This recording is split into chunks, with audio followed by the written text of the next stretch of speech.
കാട്ടുപന്നി ഭയങ്കരമായ ശല്യമാണ്.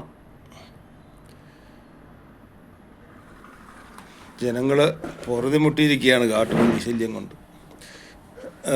പട്ടണത്തിലും ഇവിടെ ഞങ്ങൾ കൽപ്പറ്റ പട്ടണത്തിലാണ്. ഇതിലെ തന്നെ പന്നിക്കൂട്ടങ്ങളാണ് നടക്കുന്നത് പട്ടണത്തിൻ്റെ നടുക്കൂടെ.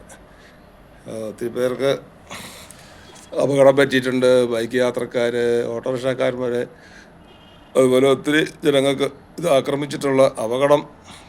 അതല്ല, ജീവിക്കാനുള്ള കൃഷി ഒന്നും ചെയ്യാൻ സമ്മതിക്കില്ലല്ലോ. കിഴങ്ങ് വർഗ്ഗങ്ങളെല്ലാം, വാഴ, കപ്പ, ചേന, ചേമ്പ്, കാച്ചിൽ എന്ന് വേണ്ട ഒന്നും, നെല്ല്, എല്ലാ സാധനവും കുത്തി മറിച്ച് നശിപ്പിക്കുക.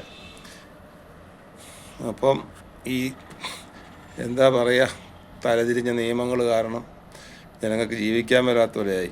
എങ്ങനെയെങ്കിലുമൊക്കെ ഒന്ന് കൃഷി ചെയ്ത് ഒന്നുണ്ടാക്കി കൊണ്ടുവരുമ്പോഴത്തേക്ക് ഇത് മൊത്തം നശിപ്പിച്ച് കളയുന്നു.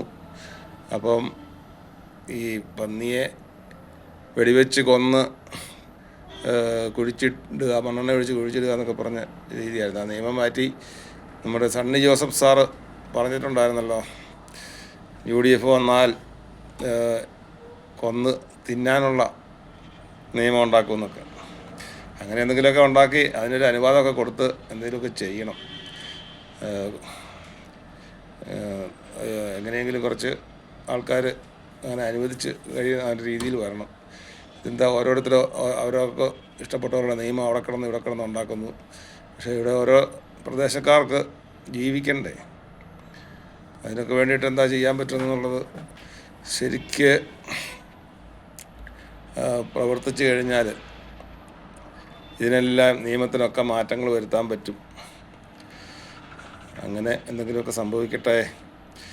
കുരങ്ങിൻ്റെ ശല്യമാണെങ്കിൽ അതിരൂക്ഷമാണ്. ഒരു തേങ്ങ വരെ ഇവിടെ കിട്ടാതെ മുഴുവൻ വലിച്ച് പറിച്ച് കളയുന്നു. വാഹനങ്ങൾക്കിട്ട് എറിയുന്നു. എത്ര വാഹനങ്ങളുടെ ഗ്ലാസ്സുകളൊക്കെയാണ് പൊട്ടുന്നത്. ജനങ്ങൾക്ക് വരെ പരുക്ക് പറ്റുന്നു. ചുമ്മാ പറിച്ച് കളയുന്നു.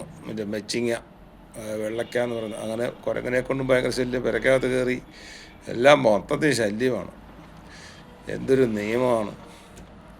അപ്പം നിയമത്തിനൊക്കെ എന്തെങ്കിലും പ്രാധാന്യം വരുന്നത്. അപ്പോൾ ഇവർ മനുഷ്യന് വേണ്ടിയിട്ടല്ല, ഇവിടുന്ന് മനുഷ്യനെ ഒഴിപ്പിക്കാനാണ് ശ്രമിക്കുന്നതെന്ന് പറയാം.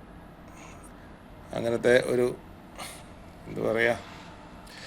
അപ്പോൾ അതിലൊരു മാറ്റങ്ങളൊക്കെ വരാൻ ഇടയാകട്ടെ. എല്ലാവരും കൂടെ വലിയ ഭൂരിപക്ഷമൊക്കെ കൊടുത്ത് ജയിപ്പിച്ചിരിക്കുന്നതാണ്. ഇവർക്ക് എന്താണോ ചെയ്യാൻ പറ്റുന്നത് അത് ചെയ്യാൻ ജനങ്ങൾ ഇടപെടണം. ധാരാളം പേര് ഇതിനു വേണ്ടിയിട്ടൊക്കെ ശബ്ദമുയർത്തിയെങ്കിൽ മാത്രമേ ഇതിനൊക്കെ ഒരു മാറ്റം വരുള്ളൂ. ഓക്കേ.